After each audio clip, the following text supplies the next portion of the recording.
வணக்கம். அண்ணாமலை அண்ணா வந்து லிங்க்டின்ல ஒரு ஆர்டிகல் எழுதியிருக்கிறாங்க. அந்த ஆர்டிகளோட தலைப்பு வந்து I was winning everything except the one that matter to us அப்படின்னு சொல்லிட்டு தான் தலைப்பு. ஸோ இதுலேயும் நிறைய இன்டர்பிரிட்டேஷன்ஸ்லாம் இருக்குது. நான் என்ன பண்ணிடுறேன்னா, ஃபஸ்ட் அந்த ஆர்டிக்கலில் என்ன சொல்லியிருக்காரு அப்படிங்கிறத தமிழில் சொல்லிடுறேன். அதுக்கப்புறமா அதில் நிறைய குறிப்புகள் இருக்குது, அதில் நிறைய இன்டர்பிரிட்டேஷன்ஸ் இருக்குது. எனக்கு அதில் ஏகப்பட்ட சிந்தனைகள், மன ஓட்டம் பயங்கரமாக இருக்குது. ஸோ அதை பற்றிலாம் டீட்டெயில்டாக இந்த ஆர்டிக்கலை பற்றி நான் சொல்லி முடிச்சுட்டு பேசலான்னு இருக்கேன். ஸோ உங்களுக்கு ஆர்வம் சொன்னால் வெயிட் பண்ணி நீங்கள் அந்த ஆர்டிக்கல் முடிச்சதுக்கப்புறமா அந்த பாயிண்ட்டை பற்றி நம்ம பேசலாம். நான் உங்கள் மணியின் கோபி, நீங்கள் பார்த்துட்டு இருக்குது பாசிட்டிவ் பாலிடிக்ஸ். ஸோ தலைப்புலேயே இன்டர்பிரிட்டேஷன் இருக்குன்னு வச்சுக்கோங்களேன்.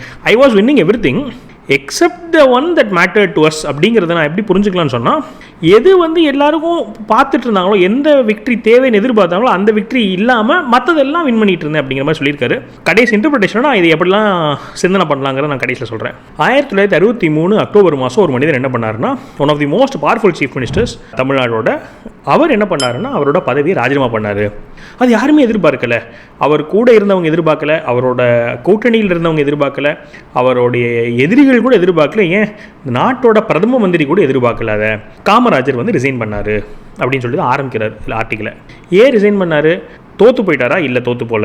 யாராவது அவரை துரத்திட்டாங்களா? இல்லை. அப்புறம் ஏன் போனார் அப்படின்னு கேட்டிங்கன்னா, அவர் சுற்றி பார்த்தார், இந்தியா சுற்றி பார்த்தார், என்ன நடந்துட்டுருக்குன்னு பார்த்தாரு. அதில் அவர் எடுத்த ஒரு முடிவு தான் அந்த முடிவு. அவரோட அந்த கிளாரிட்டியை நினச்சா இப்போது வந்து எனக்கு ஒரு வித்தியாசமான உணர்வு, ஒரு ஹம்பிளிங் அப்படிங்கிறாரு. ஹம்பிளிங்னு சொன்னால் நம்ம சாதாரண மனுஷன் அப்படிங்கிற மாதிரியான ஒரு உணர்வை கொடுக்கக்கூடிய ஒரு உணர்வுன்னு வச்சுக்கோங்களேன். ஹம்பிளிங் எஃபெக்ட் இருக்குது. இன்னும் எனக்கு 60 வருஷத்துக்கு அப்புறமா இன்னும் எனக்கு அதை நினச்சா அப்படி ஒரு ஹம்பிளிங் எஃபெக்ட் இருக்குது அப்படிங்கிறாரு நம்மளேனா. அதாவது என்ன சொல்கிறாருன்னா, இருக்கிறதுலே ரொம்ப தைரியமான விஷயம் என்னன்னு கேட்டிங்கன்னா, உங்கள் கையில் இருக்க பவரை விடுறது தான் இருக்கிறதுலே ரொம்ப தைரியமான விஷயம் அப்படிங்கிறாரு. அவரோட மோஸ்ட் பவர்ஃபுல்லான சிஎம் சேரை விட்டுட்டு பார்ட்டியை வலுப்படுத்துறதுக்காக, அதுவும் டஸ்ட்ல இருந்து, அதாவது தரையிலேருந்து திரும்ப ஸ்கிராட்ச்லேருந்து வலுப்படுத்துறதுக்காக காமராஜர் அவர்கள் பதவியை ராஜினாமா பண்ணார். அதுக்கு பேர் காமராஜ் பிளான் அப்படின்னு சொல்லி சொன்னாங்க அப்படிங்கிறாரு. எல்லாரும் என்ன சொன்னாங்கன்னா, அதை வந்து ஒரு பெரிய விஷனரியான, ஒரு தொலைநோக்கு பார்வையுள்ள ஒரு விஷயம்னு சொல்லி சொன்னாங்க. அவர் என்ன சொன்னார்னா, இது என்னோட கடமை அப்படின்னு தான் சொன்னார். அண்ணாமலை என்ன சொல்கிறாரு, முதல்ல நான் சொல்லிக்கிறேன், நான் வந்து காமராஜர்லாம் கிடையாது, அவர் கூட நான் ஒப்பிடுறதுக்கே நான் விரும்பலை. ஏன்னா அவர் அவ்வளோ பெரிய ஆள், அவர் கூட ஒப்பிட்டு நான் வந்து அவரை இன்சல்ட்லாம் பண்ணல. ஆனால் இப்போ நான் வந்து பாஜகவோட அடிப்படை உறுப்பினர் பதவியிலேருந்து ராஜினாமா பண்ணும்போது காமராஜருக்கு அந்த அன்னைக்கு ராத்திரியில் என்ன மனசில் ஓடிட்டு இருந்துச்சோ அதே போல் தான் எனக்கும் மனசில் ஓடிட்டே இருக்குது. நம்மளுக்கு இவ்வளோ கொடுத்த அந்த ஒரு இடத்துக்கு நம்ம திரும்ப என்ன பண்ணுறோம் அப்படிங்கிறது தான் என் மனசில் ஓடிட்டே இருக்குது அப்படிங்கிறாரு. அப்போ சொல்கிறாரு, நான் கண்டிப்பாக பாஜக பெரிய லெவலில் நான் கடன் பட்டிருக்கேன், அதை நான் மறுக்கவே போகிறதில்லை அப்படின்னு சொல்லி சொல்கிறாரு. பாஜக தான் எனக்கு வந்து மேடை கொடுத்துச்சு, பாஜக தான் வந்து எனக்கு என் கூட பயணிக்கிற தோழர்கள் கொடுத்தாங்க, அவங்க எனக்கு பிரதர்ஸாகவே மாறினாங்க, சகோதரர்களாகவே மாறினாங்க. பாஜக தான் எனக்கு வந்து அரசியல் சொல்லி கொடுத்துச்சு, சிறந்த அரசியலை வந்து எனக்கு பாஜக சொல்லி கொடுத்துருக்கு, எவ்வளோ பெஸ்ட்டாக ஃபைனஸ்ட் பாலிடிக்ஸ் எனக்கு சொல்லி கொடுத்துருக்குது. அதாவது ஆர்கியூமெண்ட்ஸில், விவாதத்தில் ஜெயிக்கிறது முக்கியம் கிடையாது, நம்பிக்கையை பெறுறது தான் முக்கியம் அப்படிங்கிறத எனக்கு பாஜக சொல்லி கொடுத்துருக்கு அப்படிங்கிறாரு. என்னுடைய சிந்தனையை வந்து கூர்மைப்படுத்துறதுக்கு உதவுன ஒவ்வொரு கட்சி தோழர்களுக்கும், ஒவ்வொரு கட்சி நண்பர்களுக்கும், என் மேலே நம்பிக்கை வச்ச எல்லாருக்கும் நான் வந்து குட் பை சொல்ல போகிறதில்ல, நான் நன்றி தான் சொல்ல போகிறேன். என் மனசுலேருந்து ஆழமாக நான் வந்து அவங்க எல்லாத்துக்கிட்டையும் பெர்மனெண்ட்டாக அவங்களுக்கு நன்றி கடன் பட்டிருக்கேன்னு நான் சொல்லுவேன், எந்த கண்டிஷனும் கிடையாது அப்படிங்கிறது. இந்த கண்டிஷனுக்கு முன்னாடி விளக்க சொல்கிறேன். அவர் என்ன சொல்ல வரான்னா, கட்சிக்கு வர்றீங்களோ வரலையோ அப்படிங்கிறத தான் மீன் பண்ணி வித்தவுட் கண்டிஷனுங்கிறத ப்ராக்கெட்டில் போட்டுக்கிறார். ப்ராக்கெட்டில் போட்டுட்டு ஐ சே தேங்க்யூ அப்படிங்கிறாரு. ஒரு உண்மையை மட்டும் என்னால் மறுக்க முடியாது. என்னதுன்னு கேட்டிங்கன்னா, தமிழ்நாடு உடஞ்சிட்ருக்கு, சத்தம் இல்லாமல் திரும்ப நம்ம சரி பண்ண முடியாத மாதிரியாக வந்து உடஞ்சிட்ருக்குது. எதுலேருந்து உடஞ்சிட்ருக்கு? முன்னாடி இருந்த ஒரு பழைய ஒரு வேர்ல்டு ஆர்டர் அப்படின்னு சொல்லுவோம்ல, அந்த மாதிரியான ஓல்டு ஆர்டரில் இருந்து தமிழ்நாடு உடஞ்சிட்ருக்கு. நீங்கள் வந்து கூர்மையாக கவனிச்சிங்கன்னா தமிழ்நாட்டில் நடக்கிற அந்த அரசியல் மாற்றத்தை உங்களால் கவனிக்க முடியும் அப்படிங்கிறாரு. பல ஆண்டுகளாக வந்து தமிழ்நாடு அரசியல் எப்படி இருந்துச்சுன்னு சொன்னால், ஒரு தியேட்டர் ஆஃப் டைட்டன்ஸ், ஒரு பெரிய லார்ஜர் தன் லைஃப் ஃபிகர்ஸ் தான் வந்து தமிழ்நாடு அரசியலை வழி நடத்திக்கிட்டு இருந்தாங்க. அவங்களுக்கு மேலே பக்தியே இருக்கும் எல்லாருக்கும், அவங்க மேலே அவ்வளோ ஒரு இது இருக்கும், நன்றி உணர்வு இருக்கும் அந்த தலைவர்கள் மேலே. அவங்கள கேள்வி கேட்குறதே வந்து ஒரு கொலக்குற்றம் மாதிரி, ஒரு கடவுளுக்கு அகெயின்ஸ்டாக பேசுகிற மாதிரியான மனநிலை அப்படிலாம் இருந்துச்சு. ஆனால் இப்போ அப்படிப்பட்ட ஒரு அரசியல் ஆர்டர் வந்து உடஞ்சிருச்சு. திடீர்னு காணாமல் போயிடுச்சா அப்படின்னு கேட்டிங்கன்னா அப்படி கிடையாது. ஆனால் கொஞ்சம் கொஞ்சமாக அதோடைய மறைவு வந்து குறைஞ்சிட்டே இருக்குது. லைட் எப்படி ஃபேட் ஆகுமோ அந்த மாதிரியான ஒரு அரசியல் வந்து காணாமல் போய்கிட்டே இருக்குது அப்படிங்கிறாரு. சரி, அது மறைஞ்சு இப்போ என்ன வந்துட்டு இருக்கு அப்படின்னு கேட்டிங்கன்னா, சம்திங் ரா, அன்ஃபினிஷ்டு, அதாவது இன்னும் முழுமை பெறலை, ஆனால் பிரித் டேக்கிங்லி பவர்ஃபுல், ரொம்ப பவர்ஃபுல்லான ஒன்று உருவாக்கிட்டு இருக்கு அப்படிங்கிறாரு. அதை நான் முதல்ல எப்போ பார்த்தேன்னு சொன்னால் ஜனவரி மாதம் 2017 நான் பார்த்தேன். மெரினா பீச்சில் வந்து கடல் அளவு மக்கள் வந்து கூடினாங்க, இளைஞர்கள் கூடினாங்க, பெண்கள் கூடினாங்க. எந்த தலைவரும் கிடையாது, எந்த ஒரு கொடியும் கிடையாது, எந்த ஒரு பார்ட்டி கொடி கிடையாது, எந்த ஸ்கிரிப்ட் கிடையாது. ஆனால் பீச் ஃபுல்லாக ஜல்லிக்கட்டை வந்து காப்பாற்றுறதுக்காக மக்கள் கூடினாங்க. அப்போ அரசியல் விமர்சகர்கள்லாம் வந்து அதை போராட்டம்னு சொன்னாங்க. ஆனால் அது போராட்டம் கிடையாது, அது ஒரு தீர்மானம். மக்கள் சொல்கிறாங்க, எங்களுக்கு வந்து தலைவர்கள்லாம் தேவையில்லை, எங்களுக்கு வந்து நாங்களே முன்னெடுப்போம் அப்படின்னு மக்களுடைய ஒரு தீர்மானம் தான் அந்த விஷயம் அப்படிங்கிறார். அப்போ உருவான அந்த எனர்ஜி வந்து அப்படியே இறந்து போயிடல, அது அப்படியே அண்டர் கிரவுண்டில் இருக்குது. அது வந்து வாட்ஸ்அப் குரூப்பில் இன்னுமே டிபேட்டில் இருக்குது. அப்புறம் வந்து அக்ரிகல்ச்சரல் பாலிசி பேசும்போது டிஸ்கஷனில் இருக்குது. பெண்களுடைய சுய உதவிக்குள்ள அதோடைய பேச்சுக்கள் இன்னும் நடந்துகிட்ருக்கு. அது இன்னும் வந்து அண்டர் கிரவுண்டில் நடந்துகிட்டே தான் இருக்குது அந்த ஒரு தீர்மானம் அப்படிங்கிறாரு. அவர் சொல்கிறாரு, ஐஐடி கிராஜுவேட்ஸ் வந்து சீக்ரெட்லி நம்ம வந்து ஐஐடியிலேயே ஸ்டார்ட் அப்புக்கு பதிலாக நம்ம வந்து டிஸ்ட்ரிக்ட் கலெக்டர் ஆகிறத பற்றி யோசனை பண்ணலாமான்ற யோசனை வரைக்கும் போய்கிட்டு இருக்கு அப்படிங்கிறாரு. அந்த எனர்ஜி இருக்குல்ல, அந்த மக்கள் மத்தியில் இருக்கிற அந்த அரசியல் எனர்ஜி, அந்த எனர்ஜி வந்து வீடு தான் தேடுது. அந்த எனர்ஜி எதை தேடலைன்னா ஒரு பெரிய ஃபோட்டோ ஓட்டின ஒரு அரசியல் ஹெட் குவார்ட்டர்ஸை வந்து அந்த எனர்ஜி தேடல. அந்த energy is searching for a home அப்படிங்கிறாரு. நான் வெளிப்படையாக சொல்லிடுறேங்க, நான் யார் இல்லை அப்படிங்கிறத உங்களுக்கு வெளிப்படையாக சொல்கிறேன் அப்படிங்கிறாரு. நான் வந்து ஆபத் பாந்தவன்லாம் கிடையாது. அந்த ஆபத் பாந்தவன் என்னை நினைக்கிறதே, அந்த சிந்தனையே வந்து எனக்கு ஒரு மாதிரி அன்கம்ஃபர்டபுள் ஆகிடுது, ரொம்ப எனக்கு வந்து நெருடலாக மாறிடுது அப்படிங்கிறாரு. அதாவது நம்ம மாநிலத்தில் தலைவர்களை வந்து ரொம்ப பெருசாக பார்த்து பெருசாக கற்பனை பண்ணி கடவுள் மாதிரி பார்க்குற பழக்கம் தான் இருக்குது. அப்படிப்பட்ட மாநிலத்தில் நான் உங்ககிட்ட ஒரு விஷயம் கேட்குறேன். நான் கேட்குற விஷயம் ரொம்ப கஷ்டமான விஷயந்தான். என்னென்னு கேட்டிங்கன்னா, என்னையை வந்து பெருசாக பார்க்காதீங்க, என்னை வந்து ஒரு சாதாரண மனிதராக நீங்கள் பாருங்கள் அப்படின்னு நான் உங்ககிட்ட வேண்டுகோள் விடுத்துக்கிறேன் அப்படிங்கிறாரு. என்னை வந்து உங்கள் பக்கத்து வீட்டு பையனாக பாருங்கள். உங்கள் வீட்டு பைப்பில் வந்து பைப் உடஞ்சிதுன்னா அந்த பைப்பை சரி பண்ண வர்றவனா என்னை பாருங்கள். என்னை வந்து நீங்கள் நிறையா ஃபோட்டோலாம் எடுத்துகிட்டு பெருசாக நிறைய காரில் வர்றவனா என்னை யோசிக்காதீங்க அப்படிங்கிறாரு. அதாவது ஒரு மனிதனுக்கு இன்னொரு மனிதன் மேலே இருக்கிற அன்பு, இருக்கிறதுலே உயர்ந்த அன்புனா தாய்க்கு குழந்தை மேலே இருக்கிற அன்பு தான். தாய் வந்து குழந்தை மேலே இருக்கிற அன்பில் தூக்கத்தை விட முடியும், அவங்களோட சுயநலத்தை விட முடியும், எவ்வளோ பெரிய தீ கூட அவங்க வந்து அதை தாங்க முடியும். அப்படிப்பட்ட அன்பு தாய் அன்பு. நான் வந்து பொய்யெல்லாம் சொல்ல விரும்பலை, யாராலையுமே அந்த அன்பெல்லாம் வந்து மேட்ச் பண்ண முடியாது. ஆனால் நான் உங்ககிட்ட ஒரு சத்தியம் பண்ண முடியும். என்ன பண்ண முடியும்னா, நான் நேற்று முயற்சி பண்ணதோட இன்றைக்கி நான் அதிகமாக முயற்சி பண்ணுவேன், இன்னையோட நாளைக்கு நான் அதிகமாக முயற்சி பண்ணுவேங்கிறத மட்டும் என்னால் உங்களுக்கு நான் உறுதி கொடுக்க முடியும் அப்படிங்கிறாரு. நான் வந்து பேசுகிறதுக்கு முன்னாடி நீங்கள் சொல்கிறது காது கொடுத்து கேட்பேன் அப்படிங்கிறது என்னால் வந்து உறுதி கொடுக்க முடியும் அப்படிங்கிறாரு. நான் ஒரு வேளை தப்பு பண்ணிட்டேன்னு சொன்னால் அந்த தப்பை ஒத்துக்குவேன் அப்படின்னு நான் உங்களுக்கு உறுதி கொடுக்க முடியும் அப்படிங்கிறாரு. கடைசியில் சொல்கிறேன், இந்த அரசியல் வாழ்க்கை மூலமாக இந்த ஒரு விஷம் வந்து என் மனசில் ஏறாமல், உங்கள் எல்லாத்தோடய நான் உயர்ந்தவன், உங்களோட நான் பெரிய ஆள் அப்படிங்கிற விஷம் வந்து எனக்கு ஏறாமல் இருக்கும் அப்படின்னு நான் உங்களுக்கு உறுதி கொடுக்குறேன் அப்படிங்கிறாரு.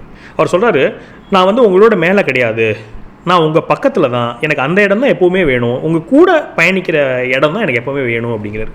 இன்னும் வரப்போகிற நாட்களில், வரப்போகிற வாரங்களில் நான் என்ன ஆரம்பிக்க போகிறேன், இல்லை நம்மலாம் என்ன ஆரம்பிக்க போகிறோன்னு நான் சொல்கிறேன்னு சொன்னால், அறத பழசான அரசியல் கட்சி நான் ஆரம்பிக்க போகிறதா சொல்லலை.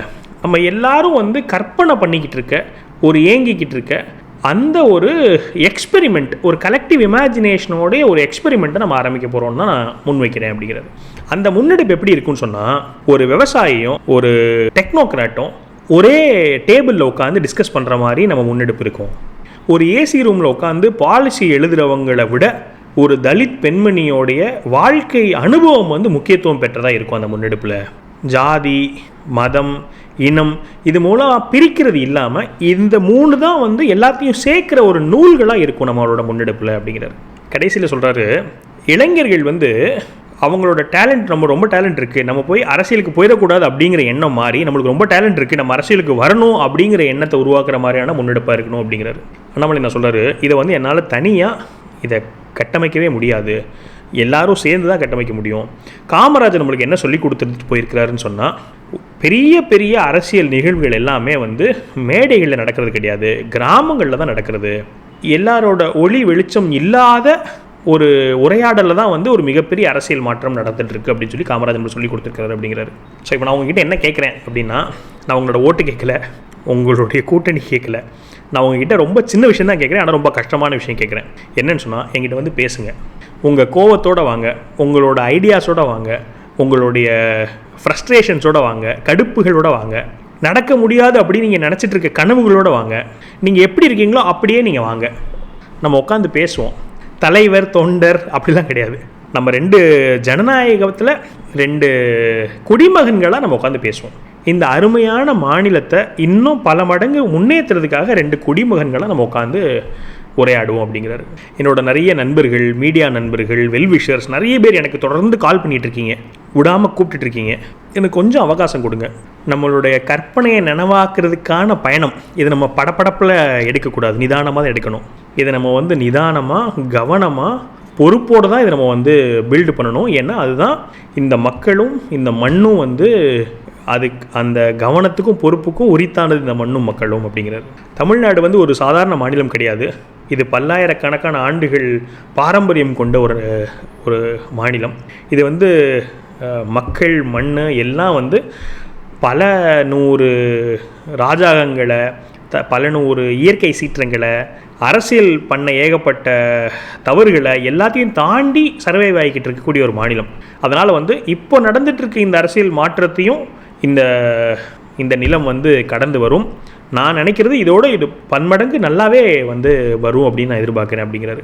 நான் என்ன கேட்குறேன்னா, உங்கள் கூட சேர்ந்து நடக்கிற கௌரவத்தை எனக்கு கொடுங்க, அது மட்டும் தான் நான் கேட்குறேன் அப்படின்னு சொல்லிட்டு ஆர்டிக்கல் முடிச்சுக்கிறாரு. முடிக்கும்போது என்ன சொல்கிறாருன்னா, இன்னையிலேருந்து எப்போவுமே நம்ம முன்னேறிட்டே இருக்கிறதுக்காக பயணம் பட போகிறோம் அப்படின்னு சொல்லிட்டு வித் லவ் ஹியூமிலிட்டி, பணிவன்போட உங்கள் மக்கள் எல்லா மக்கள் மேலே எனக்கு அசைக்க முடியாத நம்பிக்கையோட விடைபெறேன் அப்படின்னு சொல்லிட்டு ஆர்டிக்கல் முடிச்சுக்கிறாரு. முடிச்சுட்டு அவரோட வெப்சைட், அதாவது எந்த வெப்சைட்டில் போய் நீங்கள் உறுப்பினர் ஆகணுமோ அந்த வெப்சைட் WeTheLeader.org அந்த வெப்சைட்டை கொடுத்துட்டு இதில் போய் நீங்கள் மெம்பர் ஆகலாம் அப்படின்னு சொல்லிட்டு முடிச்சுட்டு ஆர்டிக்கல் முடிச்சிட்டாரு. நல்ல ஆழமான ஒரு ஆர்டிக்கல் தான், மனசுலேருந்து எழுதியிருக்க மாதிரி தான் இருக்குது. எனக்கு என்ன, இது நிறைய பேர்கிட்ட போய் சேராதே, இதை ஒரு வீடியோவாகவே நிதானமாக பேசலாமே, இல்லாட்டி ஏன் இது போய் சேராத மாதிரி. ஆனால் ஒன்று அண்ணாமலை, நான் பிஜேபியில் எழுதுறதுக்கு அப்புறமா லிங்க்டின் நம்மளே லிங்க்டின் ஒரு 10 ஆர்டிக்கல் தமிழில் பேசியிருக்கோம். எல்லாத்தோட அதிகமான ரீச் இப்போது கடந்த 2-3 போஸ்ட்டாக பிஜேபியில் வெளியே வந்ததுக்கு அப்புறமா. ஏன்னா அந்த மாதிரியான ஒரு மனநிலை கிரியேட் பண்ணி வச்சுருக்காங்க. பிஜேபினா தொடக்கூடாது, பிஜேபினா பக்கத்தில் போகக்கூடாதுன்னு சொல்லிட்டு. அவர் பிஜேபியில் வெளியே வந்தோடனே நிறைய பேருக்கு இப்போ என்னை யாரும் குறை சொல்ல மாட்டாங்க, இப்போ யாரும் என்னை தப்பாக பார்க்க மாட்டாங்க அப்படிங்கிற ஒரு இதில் மக்கள்கிட்ட கொஞ்சம் வேகமாக அங்கீகாரம் கொடுக்குற மாதிரி தெரியுது வெளியிருந்து பார்க்குற வரைக்கும். ஆனால் இருந்தாலும் இது ரொம்ப கடலில் கரைச்ச உப்பு மாதிரி தான் வச்சுக்கோங்க. லிங்க்டின்ல இங்கிலீஷ் ஸ்பீக்கிங்லாம் இந்த விஷயம் இப்போ நம்ம பேசுனது என்ன இருந்தாலும் ஹார்ஸஸ் மவுத்துன்னு சொல்லுவாங்கல்ல, அவங்கவங்க சொல்லும் போது அதோடைய சக்தி இருக்கும். இதெல்லாம் 10ல் 1 பங்கு தான் தமிழாக்கம் பண்ணி அதுவும் இன்னொருத்தர் வாயிலிருந்து தான் வரும்போது அதோடைய சக்தி இருக்காது. எனக்கு இது எப்போ ஃபீல் ஆச்சுன்னு கேட்டிங்கன்னா, நான் லைவில் போய் எதையுமே பார்க்குற ஒரு ஆசையே எனக்கு கிடையாது. ஆன்லைன்லேயே நல்லா இருக்கே, கிரிக்கெட்லாம் பார்த்தோன்னு சொன்னால் நேரில் போய் பார்த்தா ஒழுங்காகவே தெரியாது. டிவியில் பார்த்தோன்னு சொன்னால் க்ளோஸ்அப் பார்க்க முடியும், ரிப்பீட் பார்க்க முடியும், நல்லா கமெண்ட்ரி கேட்க முடியும், அழகாக இருக்கே, எதுக்கு அதை விட்டுட்டு போய் கூட்டத்தில் போய் நின்றுட்டு போயிட்டு கிரிக்கெட் பார்ப்பாங்க அப்படின்னு சொல்லிட்டு அந்த மாதிரி மனநிலை கொண்டவன் வச்சுக்கோங்களேன். ஸோ இந்த ஃபிசிக்கல் கான்சர்ட்டு எதுவுமே எனக்கு பிடிக்காது. ரொம்ப வருஷம் எப்போனா என்னோட 20-30 வயசு வரைக்கும் எனக்கு அப்படி தான், பிடிக்கவே பிடிக்காது. நல்ல நல்ல டிக்கெட்ஸ் ஃப்ரெண்ட் ரோ டிக்கெட்ஸ் எடுத்து நான் போக மாட்டேன், அது முட்டாள்தனம்னு நினச்சிட்டு இருப்பேன். அதுக்கப்புறமா என்னாச்சுன்னு கேட்டிங்கன்னா, ஒரு தடவை எனக்கு பாலபக்தி திருவிழான்னு சொல்லிட்டு ஒரு கான்சர்ட்டுக்கு டிக்கெட் கிடச்சிது. அதில் நம்ம சென்னையில் மியூசிக் அகாடமியோ இல்லாட்டி நாரதகான சபாவில் போய் அட்டன் பண்ணேன். எனக்கு அந்த மாதிரி அந்த சபா போய் பார்க்குறது எனக்கு பிடிக்காது. ஏன்னா அதுவுமே நம்மளுக்கு தூரத்தில் தெரியாது, சத்தம் கேட்காது, டிஸ்டர்பன்ஸ் ஆகும், டிவியில்னா நல்லா தெளிவாக இருக்குமேன்ற நினைப்பு. அங்கே போய் பார்த்ததுக்கப்புறம் தான் நான் உணர்ந்தேன், அந்த எக்ஸ்பீரியன்ஸ் 10 டைம்ஸ் வேறு எக்ஸ்பீரியன்ஸ். ஏன்னு கேட்டிங்கன்னா, அது அந்த அந்த வைப்ரேஷன் இருக்குல்ல, அந்த வைப்ரேஷனை ஃபீல் பண்ண முடிஞ்சுது. ஏன்னா நிஜமான கலைஞர் வாயிலேருந்து வர்ற அந்த சத்தம் இருக்குல்ல, அதில் அந்த ஒரு வைப்ரண்ட் எஃபெக்ட் இருக்குது. அது சிம்பிளான விஷயம் தான், ஆனால் அவ்வளோ முட்டாளாக இருந்திருக்கேன். அது போல் அது ஒரு எக்ஸாம்பிள். இன்னும் ஒன்று சொல்லிக்கிறேன். சங்கத்தில் டாக்டர் ஜி குருஜின்னு சொல்லுவோம். சங்கத்தோடைய ஸ்தாபகர் டாக்டர் ஹெடுகேவார். அதுக்கப்புறம் அடுத்த தலைவர் குருஜின்னு சொல்லிட்டு குருஜி கோல்வல்கர்னு சொல்லிட்டு 2 பேர் இருந்திருக்கிறாங்க. அப்போ டாக்டர் ஜிக்கு உடம்பு சரியில்லை. டாக்டர் ஜி படுத்த படுக்கையாக இருக்கிறார். குருஜி என்ன பண்ணுறாருன்னா, டாக்டர் ஜி ரூமுக்கு வெளியே வெயிட் பண்ணுறாரு, யாரும் டிஸ்டர்ப் பண்ணக்கூடாதுன்னு பார்த்துட்டு இருக்கார். அப்போது ஒரு நபர் வரார். ஒரு நபர் நான் டாக்டர் ஜியை பார்க்கணும், அவர்கிட்ட நான் ஒரு அறிவுரை கேட்கணுங்கிறாரு. அப்போ குருஜி என்ன சொல்கிறாருன்னு சொன்னால், இல்லை அவருக்கு உடம்பு சரியில்லை, நீங்கள் அவரை போய் பார்க்காதீங்க அப்படின்னு சொல்கிறார். இல்லை எனக்கு கண்டிப்பாக ரொம்ப முக்கியமான டவுட்டு, டாக்டர் ஜிட்டு தான் கேட்க முடியும், அவர் தான் எனக்கு பதில் சொல்ல முடியும்னு சொல்கிறார். இவர் அடுத்து பார்க்குறவர் கேட்கல. அப்போ இவர் சொல்கிறாரு, நீங்கள் என்ன டவுட்னு என்கிட்ட கேளுங்க, நான் உங்களுக்கு ஹெல்ப் பண்ண ட்ரை பண்ணுறேன். ஒருவேளை நான் சொல்கிற பதில் உங்களுக்கு திருப்திகரமாக இல்லைன்னு சொன்னால், உங்களுக்கு பதில் கிடைக்கலன்னு சொன்னால், அப்போ நீங்கள் போய் டாக்டரை பாருங்கள், டாக்டர் ஜியை பாருங்கள் அப்படின்னு சொல்கிறார். சரி இவரும் சரி இவ்வளோ சொல்கிறாரு அப்படின்னு சொல்லிட்டு அவரும் அவர்கிட்ட குருஜி கிட்ட டவுட் கேட்குறாங்க. குருஜி வந்து என்ன பண்ணுறாருன்னா அவர் கேட்குற டவுட்டுக்கு விளக்கம் கொடுத்துறாரு. விளக்கம் கொடுத்ததுக்கப்புறமா அவர் வந்து இல்லை எனக்கு திருப்தியாக இல்லை நீங்கள் சொன்ன பதில், நான் என்ன பண்ணுறேன் டாக்டர்ஜிட்டே போய் டவுட்டு கேட்டுக்கிறேன் ப்ளீஸ் விடுங்களேங்கிறாரு. சரி போங்க அப்படின்னு சொல்லிட்டு விட்டுறாரு. இவரும் பார்க்குற டாக்டர்ஜி என்ன பதில் சொல்கிறாருன்னு பார்ப்போம், நம்ம சொன்னது இவருக்கு பதில் பிடிக்கலைங்கிறாருலன்னு சொல்லிட்டு கேட்குறாரு. இவர் ரொம்ப நேரம் டீட்டெயில்டாக சொன்ன பதில் டாக்டர்ஜி ஒரே வரியில் அதே கன்க்ளூஷன் டாக்டர்ஜி அதே பதில் கொடுக்குறாரு. டாக்டர்ஜி அந்த பதில் கொடுத்த உடனே அந்த டவுட்டு கேட்க வந்தவர் வந்து சரி நல்லது ஜி ரொம்ப சந்தோஷம், எனக்கு ரொம்ப திருப்தியாக இருக்குது, நீங்கள் சொன்ன பதில் வந்து எனக்கு பிடிச்சி போச்சுன்னு சொல்லிட்டு கிளம்புறாரு. அப்போ அவர்கிட்ட கேட்டாருங்கிறத தாண்டி அப்போ குருஜிக்கு வந்து பட்டுச்சு. அதாவது பதில் ஒரே பதிலாக இருக்கலாம், ஆனால் அது யார் வாயிலேருந்து வருது அப்படிங்கிறத பொறுத்து அதோடைய சக்தியே மாறுது. வாக்கு சக்தி சொல்கிறோம், தவ சக்தி சொல்கிறோம்ல, அப்போ அவங்க வாயிலிருந்து அந்த வார்த்தை வரும்போது அதுக்கு சக்தி வேறு. இந்த மாதிரி நிறைய உதாரணமாக எனக்கு ஸ்ட்ரைக் ஆகிட்டே இருக்குன்னு வச்சுக்கோங்களேன். ஸோ இன்னும் சொல்லலாம், நான் வேணாம் அப்போது ரொம்ப டீட்டெயிலாக போவேன்னா. அதுபோல் இப்போ இந்த ஆர்டிக்கலில் இவர் சொன்னதெல்லாம் இருக்குல்ல, நிறைய விஷயம் சொல்லியிருக்காருல்ல, இதை வந்து அவர் பேசும்போது அதுக்கு உண்டான மதிப்பு வேறு, அதோட சக்தி வேறு, அது மக்கள் போய் ரீச் ஆகும், மக்கள் மனசில் ஒரு தாக்கத்தை ஏற்படுத்தும், அதை பண்ணியிருக்கலாமே அப்படின்ற ஒரு இதுதான்.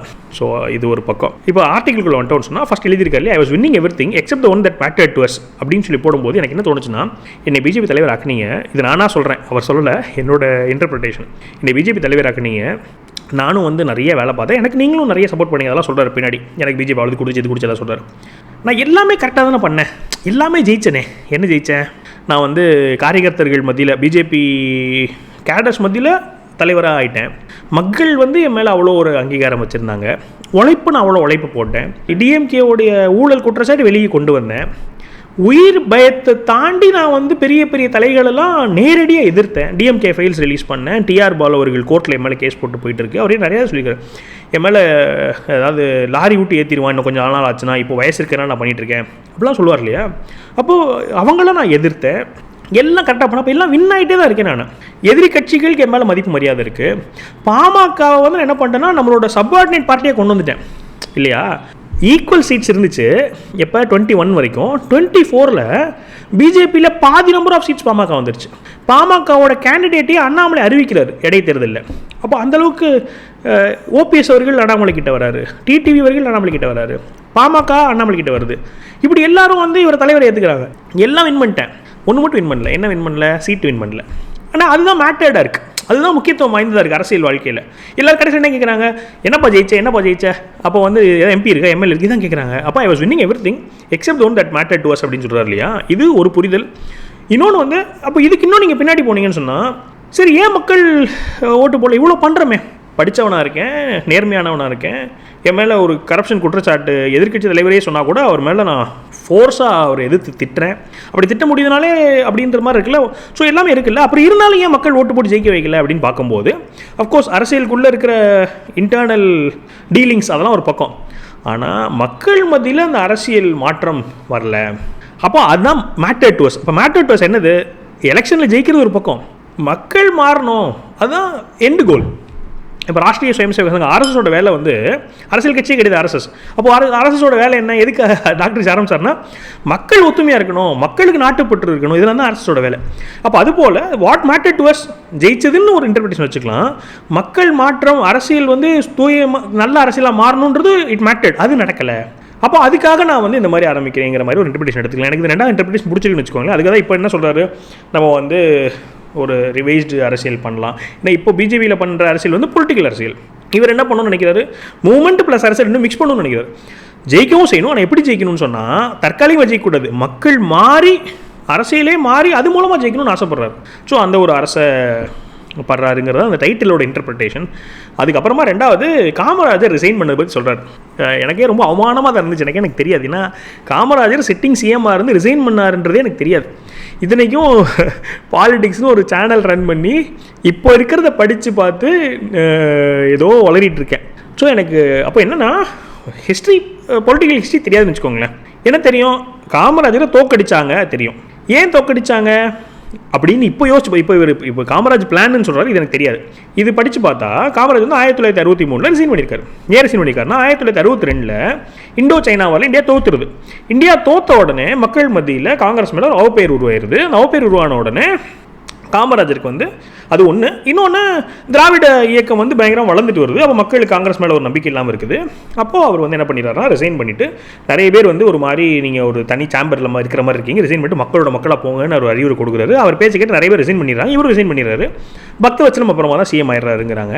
ஸோ அதுக்கப்புறமா அடுத்த எலெக்ஷனில் காமராஜர் தோத்துறாரு. எனக்கு இதில் வந்து அண்ணாமலை என்ன சொல்லும்போது இதெல்லாம் எடுத்து படித்தேன். இவர் சொன்னதுக்கப்புறம் படித்து பார்த்தேன். மேலோட்டமாக தான் படிச்சிருக்கேன். நான் ஆழமாக படிச்சுட்டு இளைஞர்களுக்காக இதில் ஆர்வம் இருக்கவங்களுக்கு நம்ம பாசிட்டிவ் பாலிடிக்ஸ் சேனலில் அரசியல் வரலாறு நம்ம படித்து நான் சொல்லணும்னு ஆசைப்பட்றேன். தெரியணும். ஏன்னா சொல்லுவாங்கள்ல, ஹிஸ்ட்ரி ரிப்பீட்ஸ் இட் செல்ஃப் சொல்கிறாங்களா. அப்போ பின்னாடி நடந்தால் திருப்பி நடக்க போகுது. அப்போ என்ன தெரிஞ்சால் தான் பெட்டராக நம்ம வந்து கையாள முடியும். அண்ணாமலை என்னன்னா ரொம்ப அரசியல் வரலாறு பாதிக்கிறாருன்றது தெரியுது. அப்போது இவர் இந்த விளக்கம் கொடுத்தது, காமராஜர் வந்து சுயநலம் இல்லாமல் இருந்திருக்கிறாரு, கட்சியை வளர்க்குறதுக்காக போயிருக்காருன்றதெல்லாம் எனக்கு பிடிச்சிருந்துச்சு. ஆனால் அவர் அப்படி ரிசைன் பண்ணி ஒன்றும் நல்லதே நடக்கலையே. அவர் எதுக்காக ரிசைன் பண்ணார்? காங்கிரஸை பலப்படுத்துறதுக்காக ரிசைன் பண்ணியிருக்காரு. ஆனால் அவர் ரிசைன் பண்ணதுக்கப்புறமா காங்கிரஸ் தமிழ்நாட்டில் ஆட்சியே பிடிக்கல. அப்போ அவர் எதுக்காக ரிசைன் பண்ணாரோ அந்த பர்பஸே டிஃபீட் ஆயிடுச்சே. அது ஒன்று. அப்புறம் 12 வருஷம் காமராஜர் வந்து ஆக்டிவாக இருந்திருக்கார் பாலிடிக்ஸில். அப்போது அவர் ரிசைன் பண்ணதுனாலேயே வந்து அவர் தோக்கடிக்கப்பட்டாரோன்னு எனக்கு இப்போ ஒரு கேள்வின்னு வச்சுக்கோங்களேன். யாராவது அரசியல் நல்லா தெரிஞ்சு வரலாறுலாம் தெரிஞ்சு என்ன இப்படி தப்பாக பேசுகிறான்னு தப்பாக அடிச்சுக்காதீங்க. எனக்கு தெரிஞ்சதை பற்றி நான் பேசுகிறேன். நான் கற்றுக்கிட்டு இன்னும் அப்டேட் பண்ணிக்கிறேன். அப்போ எனக்கு என்னென்னா, சிட்டிங் சிஎம் உங்களை நான் சிஎம் ஆக்கியிருக்கேன், நீங்கள் என்னை ஆட்சி பண்ணணும்னு சொல்லி தான் நான் சிஎம் ஆக்கியிருக்கேன், நீங்கள் ரிசைன் பண்ணால் எப்படின்னு ஒரு கோவம் இருக்கும்ல மக்களுக்கு. அப்போ அந்த கோவமோ அப்படின்னு எனக்கு ஒரு டவுட்டு. அதனால தான் அடுத்த வாட்டி ஜெயிக்கணும். அதுக்கப்புறமா லோக்சபாவில் அவர் ஜெயிச்சிருக்காரு, பாராளுமன்றத்துக்கு போயிருக்காருலாம் படித்தேன். ஸோ இதை வந்து என்ன எக்ஸாம்பிள் எடுத்துக்கிறாருன்னு சொன்னால், பெரிய பவர்ஃபுல் போஸ்ட்டை விடுறதுக்கு ரெடியாக இருக்கணும். இந்த லெசனை வந்து அண்ணாமலை எடுத்துருக்காருன்னு நான் புரிஞ்சுக்கிறேன். விடணும், அதே சமயத்தில் கிரவுண்டுக்கு போகணும் அப்படிங்கிற லெசன் மட்டும் எடுத்துக்காரு நினச்சேன். மற்றபடி எனக்கு அந்த அவர் காமராஜ் பிளான் வந்து இட் வாஸ் அ ஃபெயிலியர் மாதிரி தான் எனக்கு படித்த வரைக்கும் புரியுது. அட்லீஸ்ட் தமிழ்நாட்டில் கண்டிப்பாக இட் இஸ் ஃபெயிலியர். ஏன்னா காங்கிரஸ் அப்புறமா நீங்கள் பெர்மனெண்ட்டாக சிட்டிங் சிஎம் இருந்துட்டு அதுக்கப்புறம் பெர்மனெண்ட்டாக ஆட்சிக்கே வர முடியாத அளவுக்கு காங்கிரஸ் படுதோல்வி அடைஞ்சிருச்சு. அப்போ அந்த லெசன் மட்டும் எடுத்துக்கிட்டாருன்னா ஓகே. அண்ணாமலைன்னா என்ன, இப்போ காமராஜர் சிஎம் போஸ்ட்டு, இவர் வந்து பாஜகவில் ஒரு பவர்ஃபுல் போஸ்ட்டு, அதை விட்டுட்டு திருமண மக்கள் மத்தியில் போகிறேன் அப்படின்னு சொல்லி சொல்கிறார். அடுத்தது பாஜகவில் வந்து எனக்கு ரொம்ப நான் நன்றி சொல்லிக்கிறேன். பாஜக எல்லாம் சொல்லிக் கொடுத்தாங்க அப்படின்லாம் சொன்னதெல்லாம் ஒரு நல்ல பாசிட்டிவான விஷயம் தான். அதெல்லாம் சொல்லிவிட்டு நான் உங்க கூட ட்ராவல் பண்ணுறேங்கிறாரு. அதுக்கப்புறமா பொலிட்டிக்கல் பார்ட்டியே டிஃப்ரெண்ட்டாக இருக்க போகுது அப்படின்னு சொல்லியிருக்கிறாரு. ஸோ என்ன வரப்போகுதுன்றது பொறுத்து இருந்தால் பார்க்கணும். என்ன அறிவிப்பு வருது, வேறு என்னெல்லாம் பிளான்ஸ் வச்சுருக்காரு மைண்டில் அப்படிங்கிறத டிஸ்கஸ் பண்ணுவோன்னு சொல்லியிருக்காரு. எனக்கு ஒரு என்ன சொல்கிறது, திமுக என்ன பண்ணாங்கன்னா, ஆட்சியிலேருந்து தோற்ற உடனே இந்த 2020 ஆட்சி தோற்றுன்னு வெப்சைட் ரெடி பண்ணாங்க. வெப்சைட் ரெடி பண்ணி நீங்கள் என்ன எதனால் வந்து எங்களை தோக்கடிச்சிங்கன்னு எனக்கு சொல்லுங்கள், உடன்பிறப்பு கிடையாது அப்படின்னு சொல்லிட்டு ஒரு வெப்சைட். அதில் ஆடியோ மெசேஜ் அனுப்பலாம், அனானிமஸாக அனுப்பலாம். எதனால தோற்றுன்னு அனுப்புன்னு சொல்லிட்டு ஒரு வெப்சைட் ஓப்பன் பண்ணி எல்லாத்துக்கும் அனுப்பிச்சாங்க. எனக்கு பார்த்து ரொம்ப இம்ப்ரெஸ் ஆகிட்டேன், சூப்பர்னு சொல்லிட்டு. இதை மாதிரி பிஜேபியில் மட்டும் ஏன் பிஜேபி நிராகரிச்சிங்க அப்படின்னு சொல்லி ஒரு வெப்சைட் போட்டு ஆடியோ மெசேஜ் கொடுத்தாங்க. எல்லாம் நிறைய கொடுத்துருப்பாங்க. ஆனால் அவங்க அந்த மாதிரிலாம் எதுவும் பண்ணல, பொதுமக்கள்கிட்ட கேட்கலன்னு வச்சுக்கோங்களேன். ஸோ இந்த மாதிரியான ஐடியாஸை வெல்கம் பண்ணுற மாதிரியான ஒரு பிளாட்ஃபார்ம் ரெடி பண்ணுவார் நினைக்கிறேன் அண்ணாமலைன்னா. பார்ப்போம். ஸோ அடுத்து என்னென்ன வரப்போகுதுன்றது பொறுத்திருந்து பார்ப்போம். மற்றதெல்லாம் வந்து பெரிய ஒரு இன்டர்பிரிட்டேஷனுக்கு உட்பட்டது இல்லை. இதுதான் வந்து இந்த ஆர்டிக்கல். அப்புறம் அதில் சுற்றி என்னோட மன ஓட்டங்களை உங்ககிட்ட பகிர்ந்துக்கிறேன். நீங்கள் என்ன நினச்சிங்க? நான் ரொம்ப தேவையில்லாமல் பேசுகிறேன் அப்படின்னு நினச்சிங்கன்னா அதையும் கண்டிப்பாக சொல்லுங்கள் சார். நான் கட் ஷார்ட் பண்ணிட்டு என்ன டாபிக் அதை மட்டும் பேசிப்பேன். இல்லை இன்னும் டீட்டெயிலாக சொல்லுங்கள் அப்படின்னு இன்னும் கொஞ்சம் எனக்கு என்னென்ன தோணுதெல்லாம் சொல்கிறேன். உங்களோட கருத்துக்களை போல் டீட்டெயிலாக பதிவு பண்ணுங்கள். மேலும் ஒரு பாசிட்டிவ் பாலிசி வீடியோவில் சந்திக்கிறேன். வணக்கம்.